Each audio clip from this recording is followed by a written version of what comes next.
Wow, Fallon, thanks for the shout-outs. So here we go again. First, let me be absolutely clear. I do not hate you. Hate requires emotional investment. Hate requires caring on some level. And frankly, I do not care enough about you to give you that kind of space in my life, my mind, or my spirit. What I do dislike, strongly, is the behavior you continue to display on a regular basis. There is a big difference between hating a person and calling out behavior. I am not obligated to sit quietly while you make accusations, twist narratives, and point fingers without providing a shred of proof. I am also not obligated to pretend your behavior is acceptable simply because you do not like being challenged. You have accused me, yes, me, a real person, along with others, of some truly nasty things. And once again, you have done so without evidence, without receipts, and without anything solid to back it up. That is not truth-telling.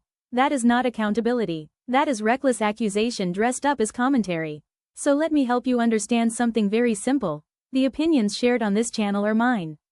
They come from what I have seen, what I have heard, and what I have concluded for myself. I cannot help it if other people see the same things I see.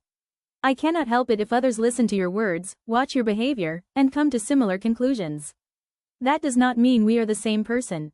It does not mean there is some grand conspiracy against you. It simply means your behavior is obvious to more than one person.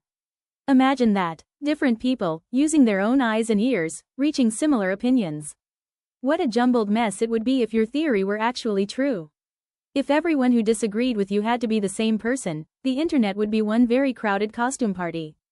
Honestly, I knew something was off the moment you stumbled into Hussey's community looking for sympathy. You came in like some wounded little pup, hoping people would rally around you without asking too many questions. You seem to want to be viewed as some kind of enigma, misunderstood, mysterious, and unfairly targeted. But there is nothing mysterious about repeated behavior. Patterns are not puzzles once people have seen them enough times. The act was questionable then, and it has not aged well. Because over time, patterns reveal themselves. People can only perform for so long before the mask slips. Eventually, the inconsistencies pile up. The accusations get louder. The stories shift. The blame lands everywhere except where it belongs. And that is what I am responding to.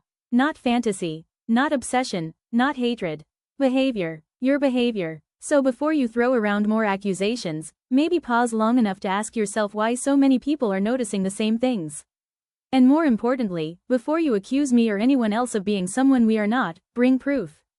Not assumptions. Not suspicion. Not your latest theory. Proof. Because receipts matter. And without them, all you have is noise. Seriously. Seek therapy.